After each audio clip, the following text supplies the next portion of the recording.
Sebuah film yang berjudul Operation Fortune Ruse de Guerre akan menceritakan seorang private contractor yang mendapatkan tugas dari seorang perwira militer untuk membawa kembali barang berharga negara yang telah dicuri. Bisakah sang private contractor ini menjalankan tugasnya? Biar tak berlarut-larut, siapkan bantal, posisikan rebahan, seduhlah kopi Anda, dan selamat menonton No Is Dollar. Semua ini berawal dari penyerangan yang dilakukan oleh sekelompok geng penjahat yang mencoba masuk ke dalam laboratorium milik pemerintah. Mereka dengan liarnya membantai semua ilmuwan yang ada di sana demi tujuannya untuk mencuri sebuah alat teknologi yang selama ini dirahasiakan.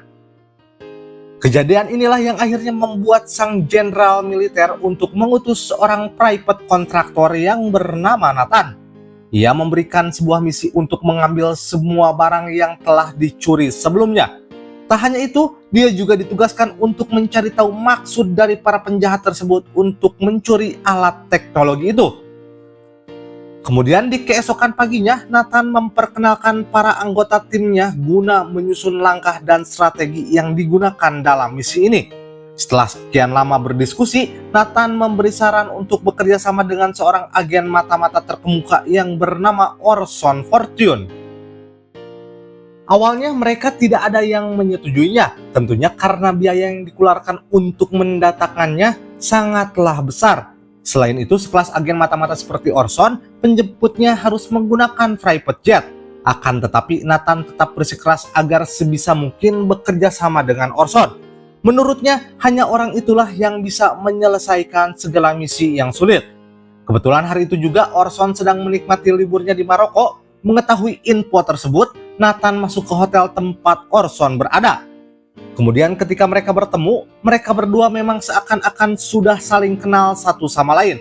Sehingga dari Orson pun tidak ada penolakan untuk ikut bekerja sama dengannya. Kita kembali lagi ke timnya Nathan. Kali ini Nathan memperkenalkan beberapa orang tim barunya. Pertama, ia adalah seorang hacker wanita yang bernama Sarah Vidal. Lalu ada seorang anak muda bernama JJ Davis yang skillnya tentu dibutuhkan sekali untuk berbagai misi. Sementara itu di lain hari, setelah Nathan berhasil menjemput Orson di Maroko, keduanya langsung terbang menuju ke Madrid.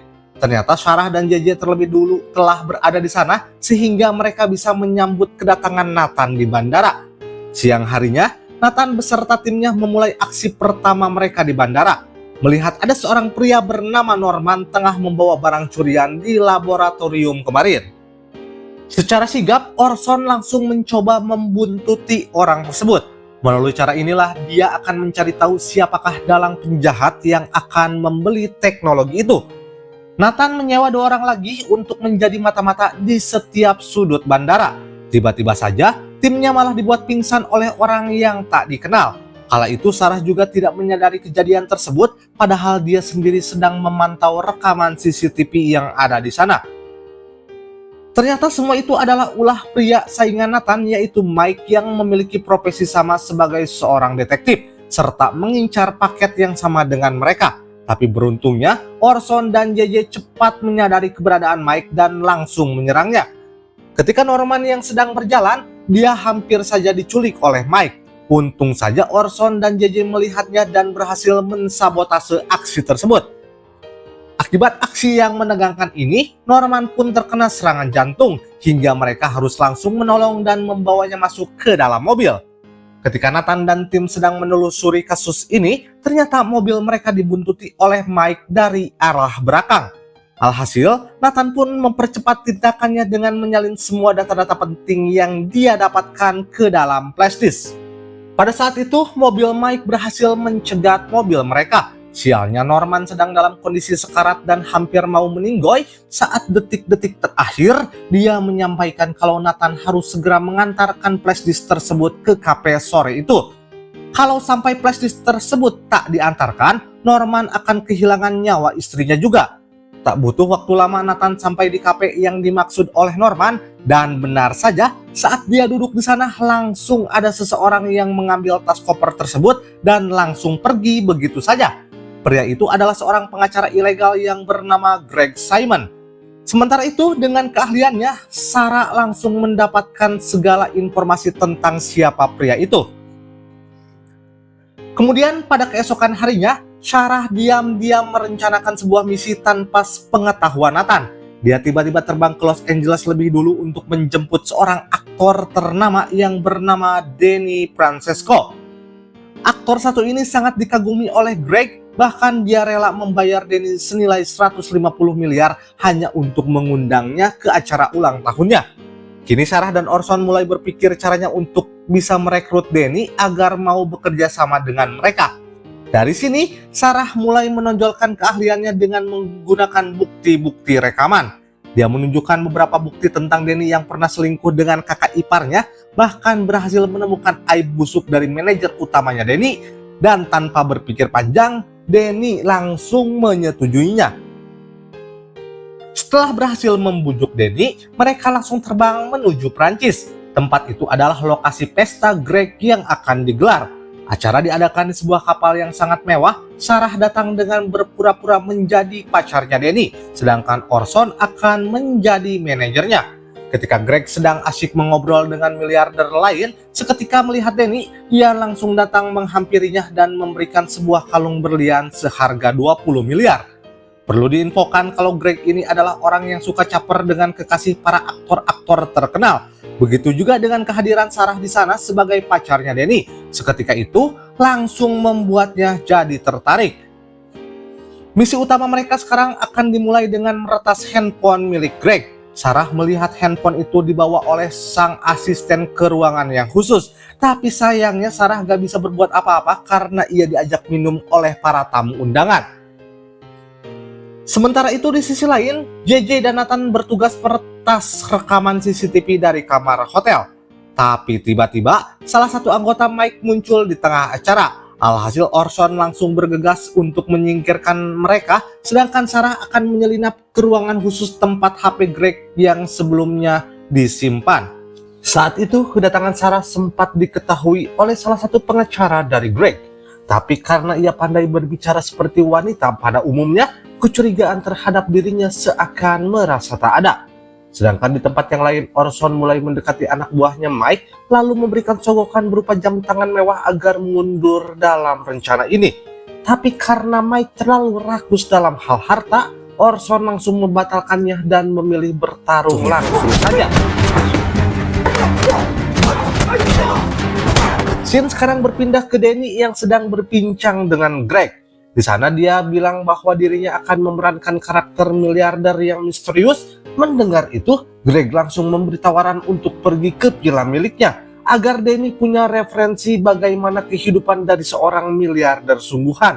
Bahkan Greg mengundang Sarah untuk ikut datang ke sana bersama dengan Danny. Saat di tengah percakapan, tiba-tiba gerombolan mafia dari Ukraina muncul bergabung. Ternyata mereka adalah salah satu klien kerja bersama Greg dan kebetulan sangat ngefans dengan aktor Danny. Di saat mereka lagi asik foto-foto dengan Danny, lagi-lagi Greg mendekati Sarah dan mencoba merayunya. Melihat hal tersebut, Orson langsung bertindak dan mengalihkan perhatian agar Greg segera menjauhi Sarah. Karena data yang belum bisa mengungkap kasusnya, kini Orson akan ditugaskan untuk menyelinap ke hotel tempat para mafia Ukraina menginap. Dan rencana kali ini mereka akan meretas semua data yang ada pada komputer para mafia. Saat malam hari, Orson mulai mensabotase saluran udara dengan memasukkan gas beracun dan membuat semua orang yang ada di dalamnya langsung pingsan. Sebenarnya Orson hanya ditugaskan untuk meretas data yang ada di komputer saja, namun karena dia tak mau rugi, dia sekaligus merampok semua barang mewah milik mafia Ukraina itu. Keesokan harinya setelah JJ berhasil meretas ponsel milik Greg kemarin, dia mendapatkan bukti percakapan Greg dengan dua orang penguasa teknologi. Ternyata benar saja, orang itu adalah pembeli barang yang telah dicuri, akan tetapi informasi tersebut kurang lengkap dan belum dijelaskan teknologi apa yang akan dibeli. Hal ini dikarenakan semua transaksi sangatlah rahasia, sehingga mereka cukup pintar untuk tidak melakukannya di telepon. Rencana berikutnya, Nathan akan membagi tugas kepada rekan timnya, yang mana Sarah dan Danny akan pergi berlibur ke villa milik Greg karena dengan inilah mereka akan mengamati apa yang akan menjadi objek transaksi dalam beberapa hari ke depan. Setibanya di villa, Greg mengajak Danny mengendarai mobil antiknya. Tentunya hal ini langsung dimanfaatkan oleh Sarah untuk beraksi menyadap CCTV yang ada di sana.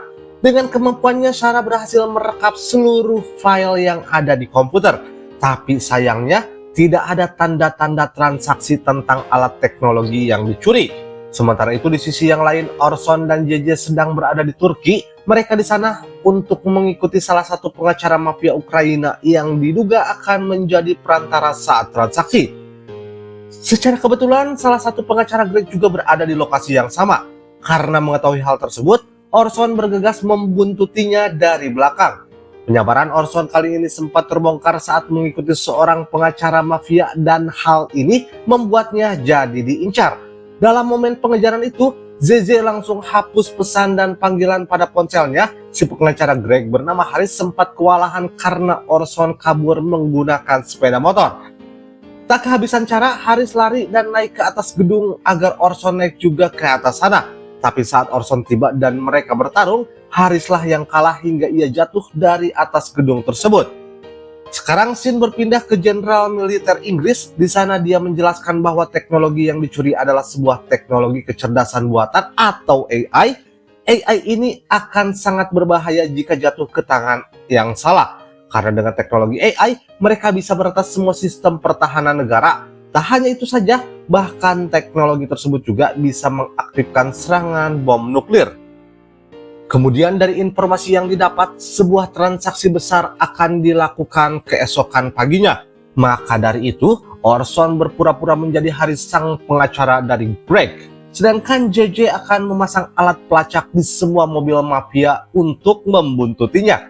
Singkat cerita, Orson dibawa ke lokasi rahasia, sementara JJ akan selalu melindungi Orson dari jarak jauh berbekal sniper. Beberapa saat kemudian, seorang anggota mafia Ukraina kembali muncul. Ternyata dialah orang yang membawa teknologi AI tersebut. Namun untuk mengetahui keaslian barangnya, dibutuhkan 15 digit kata kunci yang dibuat oleh Greg. Jadi Orson menelpon Greg untuk memberitahukan kata kunci kepadanya. Semua rencana berjalan lancar berkat Sarah yang sudah meretas ponsel milik Greg. Suara Orson akan diubah menjadi suara Haris hingga tak akan ada kecurigaan dalam misi ini. Tapi sialnya, anak buah Greg yang juga ahli dalam bidang IT mengetahui bahwa data mereka telah diretas. Beruntungnya, mereka sadar setelah Orson berhasil menyelesaikan transaksinya. Lalu setelah misi berhasil, Sarah dan Danny berusaha kabur keluar istana menggunakan mobil. Scene berpindah ke Orson yang penyamarannya mulai terbongkar nih. Hal ini karena salah satu anak buah mafia mengingat bahwa Orson pernah mengejarnya saat perampok. Beruntungnya keberadaan JJ berhasil melindungi Orson dengan menembakkan peluru ke arah mafia. Di momen yang menegangkan ini, Orson berusaha kabur dengan membawa teknologi AI yang ia dapatkan. Tapi sialnya, saat itu juga sekelompok mafia tak dikenal datang menaiki helikopter dan membantai mereka. Ternyata mafia tersebut adalah Mike yang telah mengincar teknologi AI. Sementara itu, Sarah dan Danny masih dikejar oleh anak buah Greg. Mereka menggunakan pistol untuk melindungi diri dan berhasil membuat mobil musuh jatuh ke jurang. Di waktu yang bersamaan, JJ menyusul Sarah menggunakan helikopter dan berhasil menyelamatkan mereka dengan menjatuhkan rudal ke arah anak buah Greg. Tahu bahwa rencananya digagalkan oleh Mike, Nathan sangat marah dan langsung melaporkannya kepada Jenderal Militer. Sialnya tidak ada data yang ditemukan mengenai Mike dan pekerjaannya, maka bisa disimpulkan ini bahwa teknologi AI akan digunakan untuk kepentingan pribadi. Dalam misi ini, Orson mempunyai ide untuk mengajak Greg bekerja sama dalam mengambil kembali teknologi AI. Setelah lama mempertimbangkan, akhirnya Greg setuju dengan penawaran tersebut. Dari sana, Greg menjelaskan bahwa pembeli teknologi tersebut telah bekerja sama dengan Mike, jadi mereka akan menggunakan teknologi itu untuk menghancurkan sistem bank dunia. Dan hal ini bisa mengakibatkan semua mata uang menjadi tak berguna kecuali emas. Kesimpulan dari kasus ini adalah sang pembeli teknologi itu sudah menginvestasikan hartanya berupa emas, Cok. Dengan cara menghapus mata uang, maka dia akan meningkatkan kekayaannya menjadi puluhan kali lipat. Kemudian pada malam itu juga Greg dan Danny mendatangi kedua bilioner yang telah mencuri paketnya. Kebetulan Mike juga berada di dalam sana dan dengan santainya Danny mengalihkan perhatian mereka dengan perbincangannya. Setelah situasi cukup aman, sekarang saatnya Orson dan JJ membantai semua pasukan Mike yang berada di luar markas. Pada situasi ini, Greg menegaskan bahwa siapapun yang berani berurusan dengannya akan mengalami kesengsaraan. Dia juga mengancam data serta nyawa kedua bilioner jika tak menyelesaikan transaksi yang sudah ditetapkan itu. Di sini rencana Greg hampir berhasil ketika Orson mendekati ruangan Mike. Dia juga memutus hubungan bisnis keduanya hingga terjadilah aksi saling membunuh. Saat menuju ruangan itu, terlihat banyak sekelompok mafia yang harus Orson lewati. Dengan mudahnya, Orson melewati mereka. Namun tiba-tiba, Mike menyerangnya dari arah belakang. Dan beruntungnya Sarah langsung memberitahunya karena dia berhasil meretas seluruh CCTV yang ada di sana. Pada akhirnya teknologi AI berhasil direbut kembali oleh Orson. Dia juga dijemput oleh JJ dan Sarah. Keesokan harinya Orson dan tim pergi ke Doha untuk mengantarkan teknologi AI itu sekaligus menyusul Nathan yang sudah lebih dulu terbang ke Doha untuk mengatasi urusan genting lainnya. Dan film pun berakhir guys. Sedikit quotes dari Babang, mungkin teknologi bisa menjadi musuhmu. Mungkin juga musuhmu diciptakan oleh teknologi, tapi yang pasti perutmu hanya butuh nasi. Sekian dan terima kasih, saya beserta segenap kru yang bertugas menghaturkan nuhun yang sejero-jeronya. Tetap nantikan film berikutnya bersama No Is Nobar ya guys. Bye.